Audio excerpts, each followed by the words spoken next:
Ho, ho, ho! The Bureau Boys is an improvised detective serial. Every Monday, the Bureau Boys solve crimes based on clues sent in by their elf informants. That's you. Go to thebureauboys.com to submit your clues, elf informant.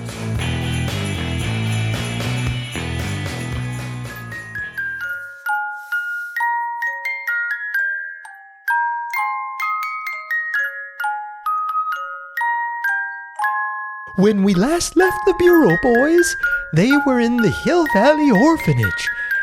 2 orderlies had just been swallowed up by the stairs in the orphanage, and the Bureau Boys were running toward a laundry chute that had been pointed out to them by one of the orphans/elves? I believe, narrator, that orphan was indeed an elf. Pointy ears, soft, smooth skin. I won't dwell. Anyway, the boys opened that laundry chute and hopped in head first with their red bag of tools trailing behind them. The Bureau Boys tumbled top over tail, over and over and over and over. It seemed that they would be falling for the rest of their lives, which in Detective Riley's case is very short, and in Detective Potter's case is very long because he only eats egg whites. As the boys fell deeper, the tunnel became wider, and they seemed to be suspended in the air, floating down, and floating up towards them were spinning chairs and old clocks and cinnamon sticks. The boys were falling, but gently now, slowly. The boys each landed their little butts in one of the chairs. The chairs gently lowered them down to the floor. I would say that they were in another cavern, but it was really more of a ballroom, a big open ballroom. The ballroom was lit by candles only.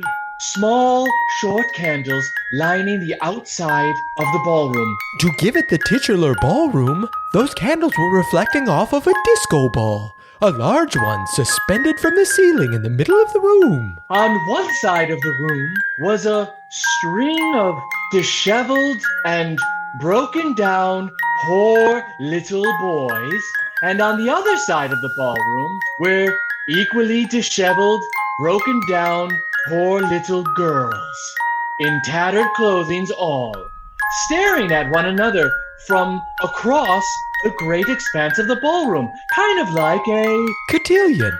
Fortunately, both the tattered little boys and the tattered little girls were completely silent. In fact, the more horrifying detail is that it wasn't even clear they had mouths at all. The Bureau Boys' chairs descended to a dais that had been set up in the ballroom.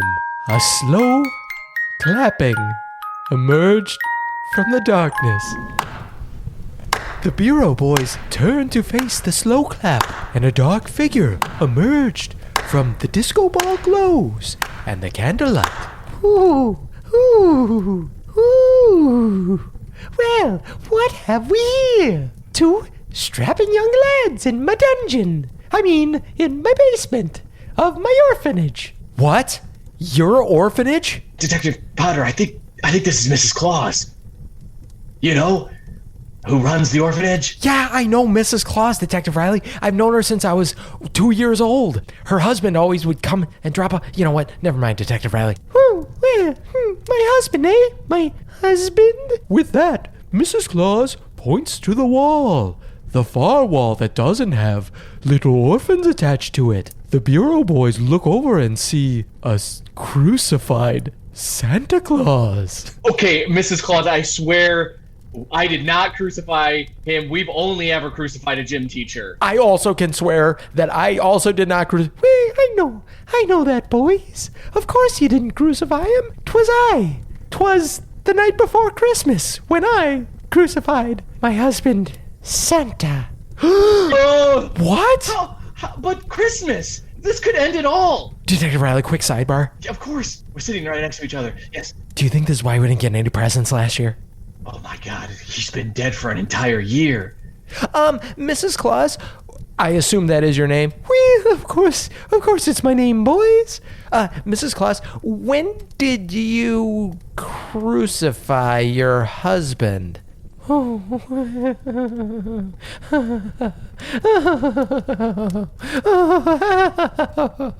ho, ho, as Mrs. Claus laughs giddily with an insane look in her eyes. The flames of the candles grow higher and deeper and brighter. The flames engulf both the orphans on the left side of the room and on the right side of the room, so the Bureau Boys will never have a chance to find out if they could make any sound. For their bodies burned pretty quickly, probably because they were Filled with sugar? doused with kerosene. Yep. Oh my god! Oh my god! What? They didn't even Claus- make a sound. You know, it's like Silent Night. This isn't a holy night, though. This is an unholy night, Detective Riley. Is it even night? I don't even know. We were falling down that shaft for so long, I can't even tell what day it is. Well, it's Christmas Day, of course. Well then, Detective Riley, run down to the nearest market and buy the biggest, fattest turkey. No, never mind, Detective Riley. Detective Potter, we don't have time for a Scrooge redo. Mrs. Claus. Yes, you can call me by my Christian name, which is Anita. No! Anita! Oh. That gives you Claus. kind of a weird sexiness that I don't like at all. As Detective Potter mentions her sexiness, Anita Claus becomes shapelier, more womanly than before. Almost like Gloria Greenwich had done not one season ago. Oh, Detective Potter, I think she's in our heads. She's getting so hot. Detective Riley, we have got to stop getting boners on the job. Detective Potter, I feel that I'm gonna be really naughty, and I'm afraid. I'm so afraid of what happens if I get naughty down here. I don't want to end up like one of those boys and girls. Ugh. I totally agree. Detective Riley, I want her to check my list 69 times. Oh, God.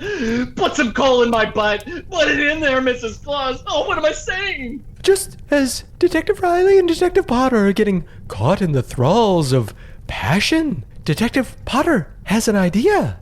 Detective Riley, you know what? I realize I still have in this big red sack, and I know I'm not supposed to be saying sexual things, but it's called a big red sack. But Detective Riley, I still have my reindeer nip. So Detective Potter reaches into his big red sack and spreads it in a circle around the Bureau Boys. Once he drops the last leaf of reindeer nip, they hear sleigh bells from above. A bunch of reindeers squeeze their way down the laundry chute and surround the Bureau Boys in a protective circle. It's Santa's old crew. They're still alive. More importantly, Detective Riley, this reindeer nip actually worked. Something I made actually worked. All right, Mrs. Claus. Yes? It seems... it seems you've been What's the matter? Is my low-cut top bothering you? a cleavage, Detective Potter. I can't resist. Mommy want more goo-goo. Detective goddamn- Riley, no. Look into my eyes and talk to her. Look at me. Focus on me. So Detective Potter grabs Detective Riley's head and points it directly at his. The Bureau Boys stare deep into one another's eyes. Detective Potter. Yeah. I still have my candy cane hacks in the big red sack. The candy cane axe? The magical candy cane axe? The one that can ward off Christmas vampires, perform holiday exorcisms, or summon ghosts of Christmas past. Detective Riley, I feel like if there's one thing we need, it's a ghost of Christmas past. And that Christmas is the Christmas where I lost my virginity. No, Detective Riley, not that Christmas. We don't need any more hormones into this one. Our boners are touching. Detective Riley, we have to think of the least sexy Christmas we've ever had. I mean, once we were old enough to know what sex is. It doesn't count from, like, under the age of 10. So the boys put their heads together, both Dick and Cranium to think of a non-sexy Christmas, the most unsexiest Christmas, in order to summon a ghost. That's a great plan. We're gonna summon the unsexiest ghost to cancel out Mrs. Claus's sexiness. Obviously, we need to summon the ghost of Santa Claus. Santa Claus is the least sexy thing I can think about Christmas, Detective Riley. Yeah, because he'll have, like, spikes through his hands and, blood covering his body. I just meant even before he was crucified, Detective Riley. Hey, Detective Riley, for your court record, do you want to say on record that the least sexy thing you find about Christmas is elves? Because I think that would read well for a jury. Yeah, and also, let's get this notarized ASAP so that the courts will accept it. Good idea, Detective Riley. Okay, so both of us have to think as... Oh, by the way, as Detective Riley and Detective Potter are having this side conversation, Mrs. Claus is just relaxing in the corner. Detective Riley, we have to think of the least sexy version of Santa that we can both think of, and if you need inspiration, just look on the wall, and if we both think it hard enough, I think we'll summon the ghost of Santa past.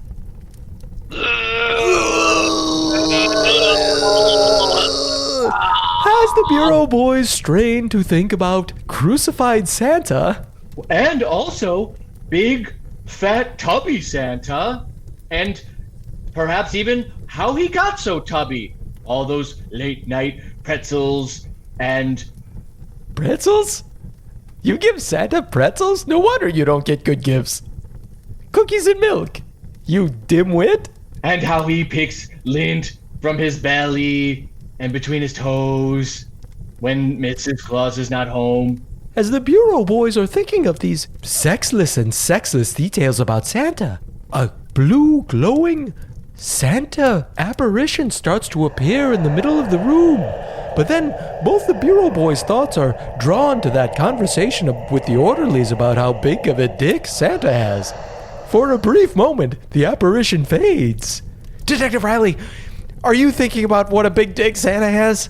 I am, and I can't get it out of my head. That's sex, Detective Riley. We can't be thinking about sex. We just have to focus on the gross. He's just ramming Mrs. Claus, really pounding away. God, that's hot. I know, right between her cleavage. I get it, Detective Riley, but we have to put that out of our heads. So the Bureau boys double down on their concentration, and they push all thoughts of Santa's big throbbing dick out of their minds. Instead, imagining a tiny shriveled chode, barely a fingernail in size. That'll do the trick. The apparition in the center of the room grows more opaque and brighter until they see the ghost of Santa Claus.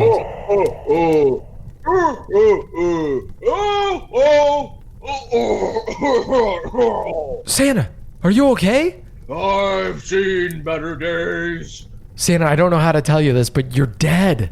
Santa tries to touch his own body, stroke his own cock, and there's nothing there, just air. Santa, no, you're a ghost, Santa. It's weird that your clothes stick to your body in this ghost world, but you can't touch yourself. What a nightmare existence. Santa, are you in hell? Hell? Yes, I am in hell, for I died an unsaintly death. I was Saint Nicholas after all, but being crucified sent me straight to Krampus's lair. Santa, that's so weird because arguably the greatest saint of them all, Jesus Christ, was crucified and he went straight to heaven. Are you saying it didn't work, that he died for our sins, Santa? Wait, we can't all be perfect like JC. Santa, are you sure this isn't about you and the war on Christmas? I mean, Xmas? Because, Santa, I did notice that your cross is not the traditional T shape. It's a X. Okay. Maybe I've been part of the problem, and I've kept Christ out of Christmas. Sue me, okay? My job is to deliver presents. Santa, we don't have time to sue you. We have a lot of suits pending with Detective Riley already. What do you want from me? Wait a minute. I smell old bitch in my midst. Santa, that's what we need your help for. There's Mrs. Claus. She's, I don't know, enslaved a bunch of elves and is running a chain of orphanages, and I think she means to kill us, Santa Claus. Well, well, well. If it isn't my old ball and chain, Anita. Oh, well, if it isn't my old Santa on a stick. All right, enough of it. Put your tittims away. I couldn't fondle him if I wanted to. Oh, these old things? Those fun bags have maintained their vibrancy for decades. But god damn it, woman, you murdered me. That's right, but you were getting too close. My dear Chris. Kringle. Christopher Evan Kringle. That's right. And you know what happens when I say your name a third time, Christopher, right? So let's not get too hasty. Damn it, woman! We were supposed to be rehabilitizing these poor elves, giving them a job, a place that they could call home. Oh, Santa. Rehabilitizing? You mean rehabilitating? That's why, Santa, I had to have you out of the way. I know that you thought that you were running this orphanage. I know that you were going to use these kids as labor to make toys. And I couldn't have it that way, Santa, because for every one of these kids that you plucked from these orphanages and took to the North Pole and enslaved them into making toys, that was one less government grant. That was one less paycheck coming to the orphanage, Santa. You money-grubbing, elf-eating... Landlubbing? Help him, Detective Riley. I'm not a pirate, you fucking idiots. Damn, Santa. You were always in it for the money. I was in it for the cheap labor. There's a difference. When you put cheap right in front of it, it's seems like you're in it for the money too, Christopher. They were happy. They got 3 squares a day, and a cot, and a hot. I know all about the 3 squares. Those aren't meals, you just gave them 3 squares. Well, what are you doing with them? You're just peeling their skins off and making parchment so that you and that little terrible niece of yours can go around hawking some strange... Detective Riley, I think Santa's gonna have an aneurysm. Don't you dare talk about our little niece together. Our delightful little niece who I shared my secret formula with all those centuries ago, which is only years in her time, but as you know, is centuries in our time. Isn't that right, Christopher? That's how our time works, sure. Santa, real quick question. Is that how you get to so many houses in just one night? Yes, boy, damn it! Okay, sorry. Time moves slower when you're carrying a big sack, and I've got the biggest sack in the world. Anita! What, Christopher? You've turned Christmas and our elves into an abomination. Oh, well, did I? Well, I think the whole abomination, Christopher, was trying to teach everyone that there's magic in the world, that there's hope, that there's a little bit of joy to be had just once a year. Santa, why... Sorry, I didn't mean to call you Santa. Christopher, why can't there be joy year-round? Why can't there be generosity and love and charity year-round? That's what I'm trying to teach these kids at my orphanages, which makes me a much more sympathetic character, I realize. I don't know where you get off talking about love when you are ruthless and you're a murderer? I'm a businesswoman. You know what? If a man were doing the exact same things that I've been doing, they'd be like, oh, he's a smart businessman. But in the business world, they're like, oh, she's a bitch. And I don't think that that's okay, Christopher. No. Anita! What? They would go to prison. You'd be in prison and hopefully put to death. They bring back the death penalty just for you. That's how bad you are, okay? For what? For running a successful franchise of orphanages? For chaining some orphans to the basement of one of those orphanages? Oh, that part? Is it that part? Anita, I see the ashes spread around this ballroom. You've had another ritual sacrifice. Well, how am I supposed to keep the book straight without a ritual sacrifice? How am I supposed to make sure that my orderlies are all paid on time? How am I supposed to make sure that the West Wing gets painted and the East Wing has electricity and the South Wing has plumbing? How am I supposed to do all of that, Christopher? That's what you hire some elves to do for you. They're smart and they work for very little. You don't have to do all this on your own. How am I supposed to hire those elves without money, Christopher? When you left, or when I made you leave, I thought you had an insurance policy and there was nothing. The South Pole Insurance Company went belly up years ago because I had no reason to. I thought I was immortal. I told you 1,000,000 times over to buy from the North Pole Insurance Agency. Why would you want to fly all the way around the globe just to visit your insurance agent? It was a bargain deal, okay? I was getting a great deal with them. Is it not clear? I'm a cheap man. Christopher, seeing you again in this blue aura in this light makes me realize what a good team we were. Oh, God, here we go. Detective Riley, I think they're going to have a breakthrough. Yes. Oh my God, this could be our chance. Do you think they know we're still here? I am so afraid to leave the care of these reindeers and this magical circle of reindeer catnip. So I don't know if they still know we're here. But I don't know if I want to leave either. Just to remind you, Detective Riley, I think you still have your elf hat. Okay, they're talking again. Anita, I was this close to figuring out what was in that cauldron before you hogtied me, dragged me to this basement, tortured me in front of these elves, and then crucified me on that wall. I know, Christopher. I couldn't have you figure out what was in that cauldron because all that was in that cauldron was the spirit of Christmas. I was making a potion for the spirit of Christmas, Christopher, and I was going to give it to all of the elves, and they would see. All of your little servants, your little slaves would see that the spirit of Christmas is not about these material things that they were doing. It wasn't about making toys for all the children of the world. It was about being with each other, spending time, maybe joining a Zoom call and getting together, connecting with your families and friends and loved ones over Christmas. Christopher, that's what it's all about. And somewhere along the line, you lost sight of it. And I've been so buried in the books with the orphanages that I didn't see you lose sight of it. Family matters. Are you talking about the show, or Yes.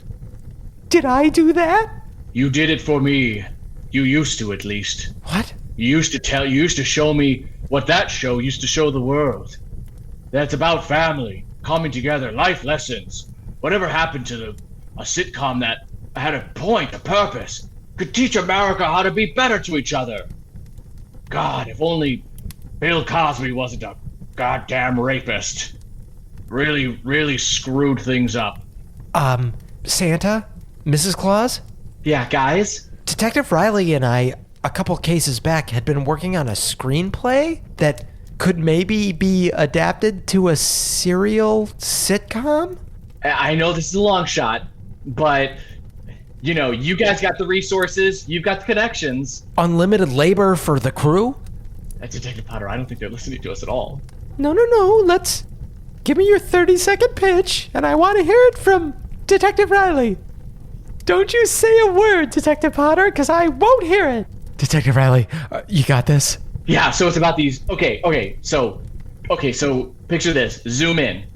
You got two detectives, and they're riding motorcycles on the strip of Hollywood Boulevard. As Detective Riley is pitching this pilot, Detective Potter is doing that thing with his thumbs and forefingers where he makes the little framing shot. He's moving around their tiny little circle of reindeer and shooting Detective Riley from different perspectives. And it all ends when Detective Potter and Riley, surrounded by all the people they saved, and they all look at each other and say, well, wasn't that nice? As Detective Riley wraps up his story, another slow clapping begins. it's coming from Anita Claus. But narrator, it only appears to be Anita Claus. It's actually coming from below Anita Claus's dress. For out from under Anita Claus walks a tiny child. Or what looks like a tiny child. This reminds me of A Christmas Carol when pestilence and famine were underneath the Ghost of Christmas Futures? Ghost of Christmas Past? Robes? I don't remember. Narrator, I'm gonna correct you one last time before I slap you silly. It was the Ghost of Christmas Present, and it was beneath his robes, and I believe it was ignorance and want. Okay, well, I think that I watched the Mickey's Christmas Carol version and they didn't have either one of those characters. Were you about to tell me that pestilence and famine are two of the horses of the apocalypse? Because you're right in that regard. I was, but you figured it out on your own. Let's get back to the case. Maybe we should be the detectives. The Bureau boys notice that what has emerged from beneath Mrs. Claus is a small child, a young girl. As she emerges, Mrs. Claus, who apparently was a robot, shuts down.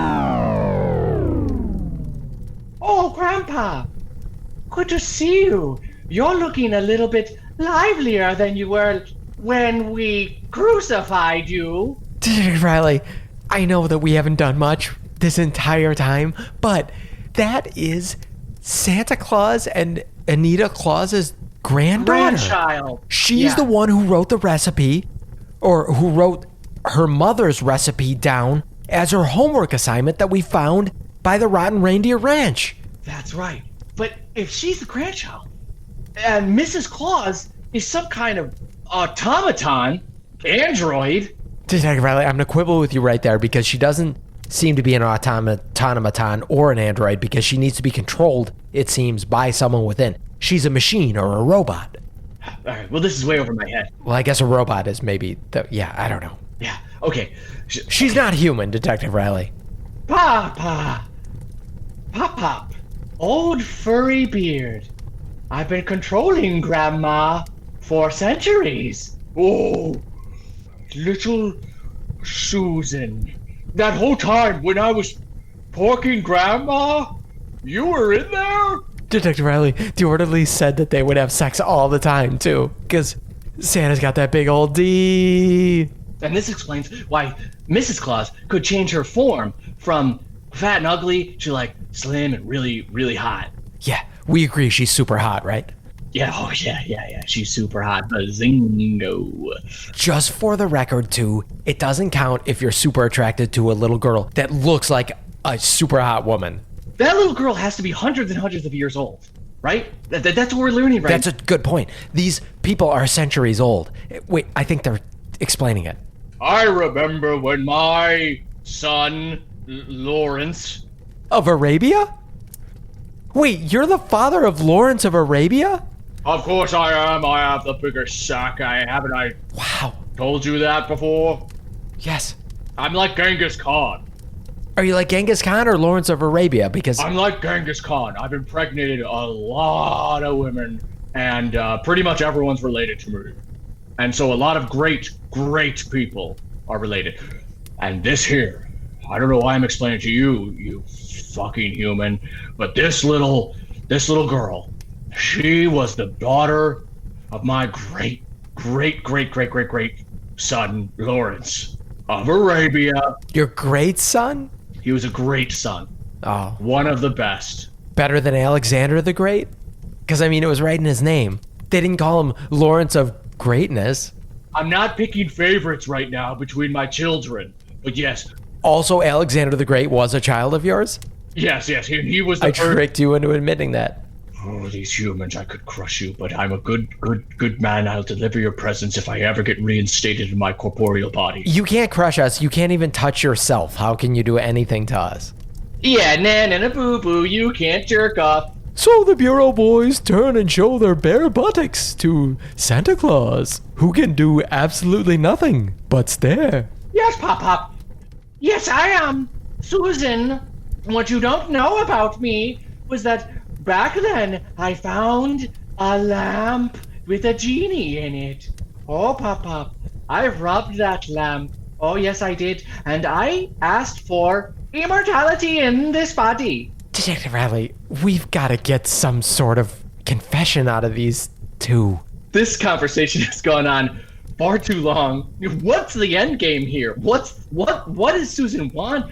What's the deal with Santa? How the hell are we gonna get him back? I think I have a plan. I think my elf hat is gonna play a role in it. So Detective Riley takes out his elf hat and puts it atop his head, just in case. But for some reason, the elf hat doesn't have an immediate effect on Detective Riley. Perhaps something's missing, or perhaps it's on the wrong head. Grandpa, I've always lived in your shadow, you and Mrs. Claus. So, over the years, I've taught myself mechanical engineering, bioelectrics, and slowly constructed a Mrs. Claus substitute. Detective Riley, this is not getting us any closer to the resolution of this case. Is that hat doing anything?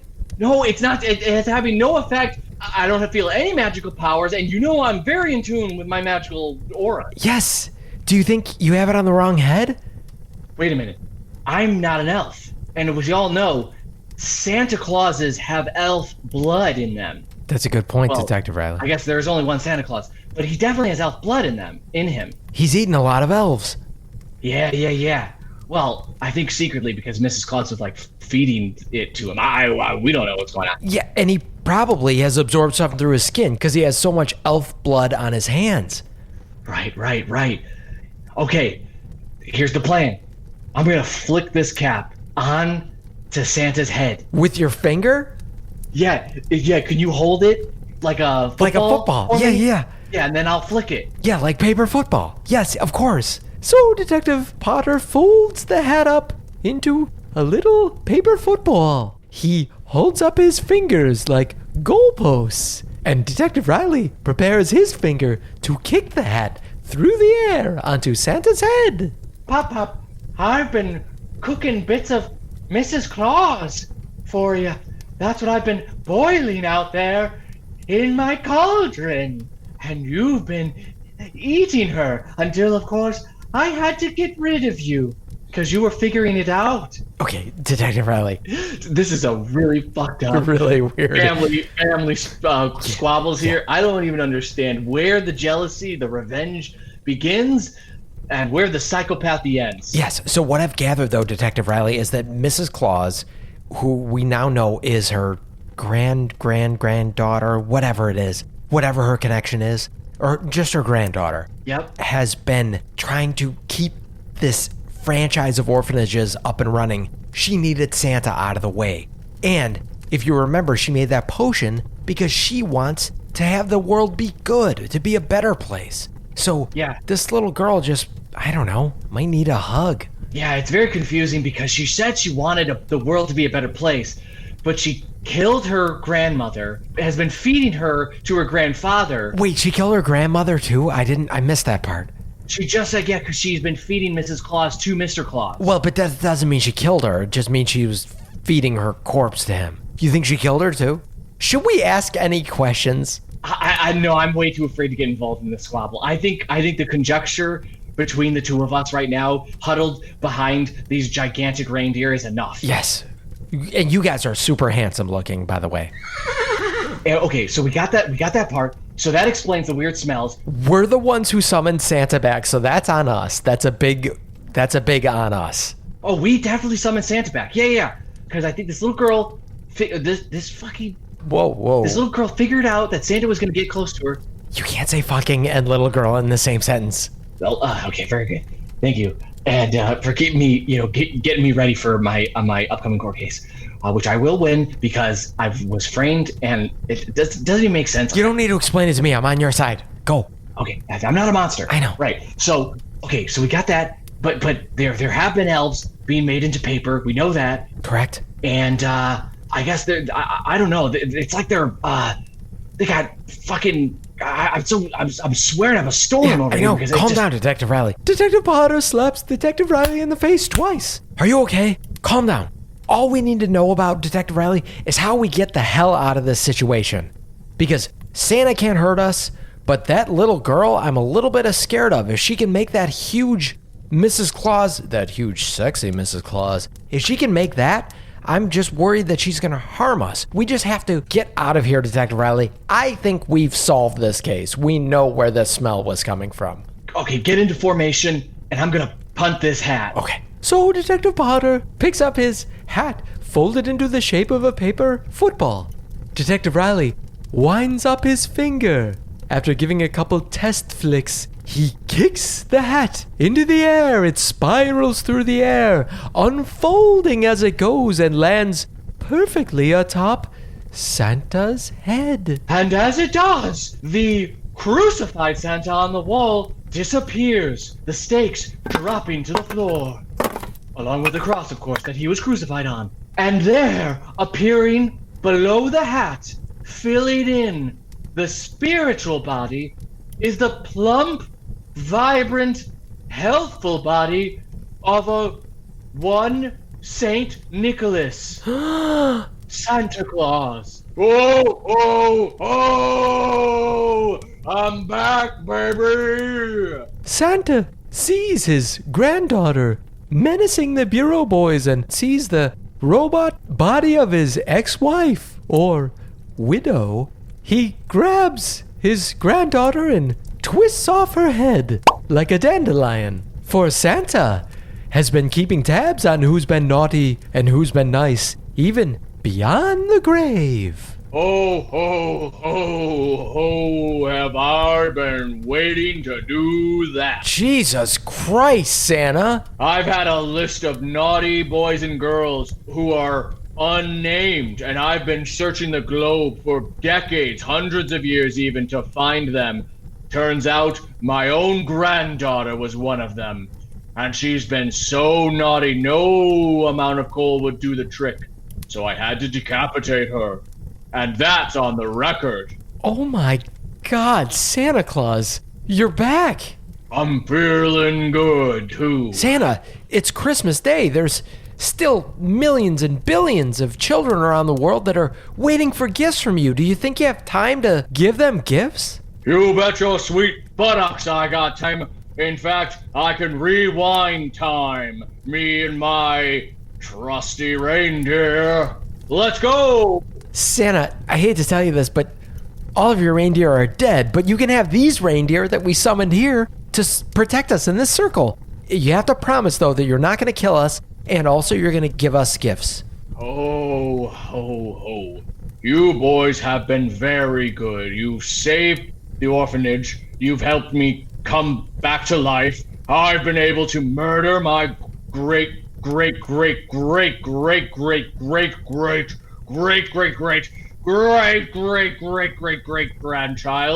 and now my factories can get back up and running.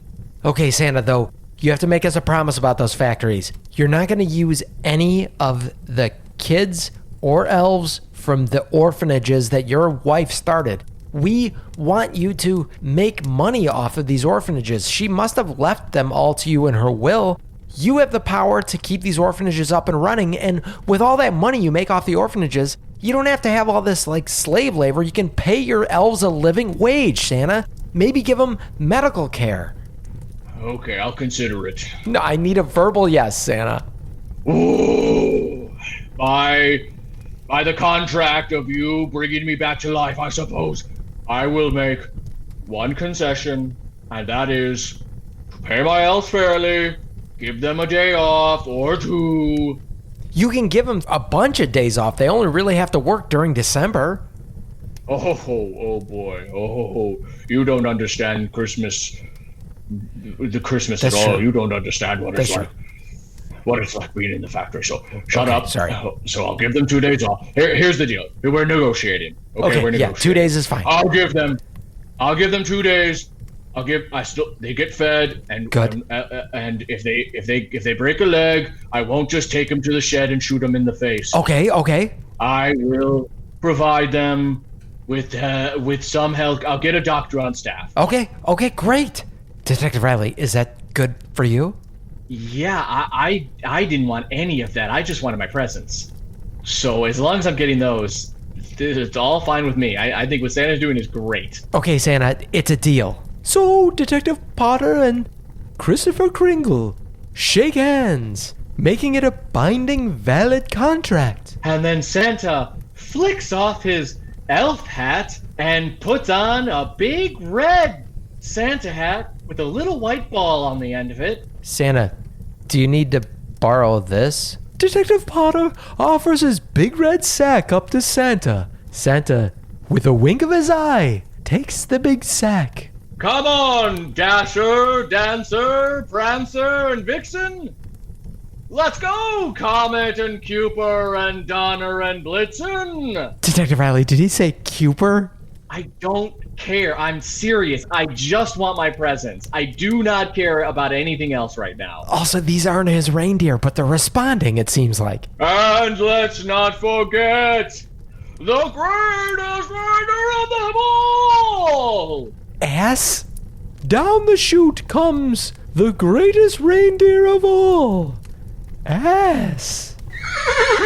Ass, I thought you were a horse this whole time. No? Okay. Ass shakes his head and hitches himself up to Santa's sleigh, which honestly kind of looks like the Bureau Boys' sleigh. I think that maybe Santa has been taking some liberties with personal property. Goodbye, Bureau Boys. Thanks for bringing me back to life and saving Christmas. Aren't you gonna say, and to all a good night? I don't even know what time it is. Why? And we're not the Bureau Boys. I'm Detective Riley. This is Detective Potter. We're individuals. We're not some weird collective. We are men. We're grown Men. We've solved several cases now. But by the time Detective Potter and Riley could register their complaints, Santa was already bursting through the basement floor, out of the orphanage, and into the sky to make Christmas right again. Detective Riley, I know we can deal with this later, but I feel like we just tried to encourage him to keep the orphanages open, and he just did massive damage to the structure of this orphanage. Hey, I hope he's got a good insurance policy.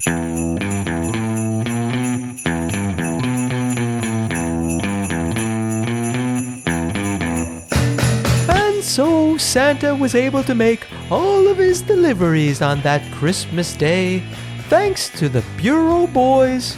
I'm sorry, thanks to Detective Potter and Detective Riley. Christmas has been restored, and Santa Claus will return as the great gift giver around the world. Mrs. Claus, however, is dead, and so is Santa's long-lost great-grandchild. So it's kind of only a matter of time before Santa falls into a deep depression over the loss of his wife and can no longer deliver gifts to children anymore. This was a case for the seasons. There was a lot that is still confusing, but that's the way it goes sometimes when you're hot on a case. In real life, sometimes there isn't always a complete satisfaction of all the questions you had. Isn't that right, narrator? That's right. But if you enjoyed the case of the Rotten Reindeer Ranch, go to thebureauboys.com to rate the podcast, subscribe, leave a review, and engage with the Bureau Boys on social media. You can leave them clues or suggest what their next case name could be.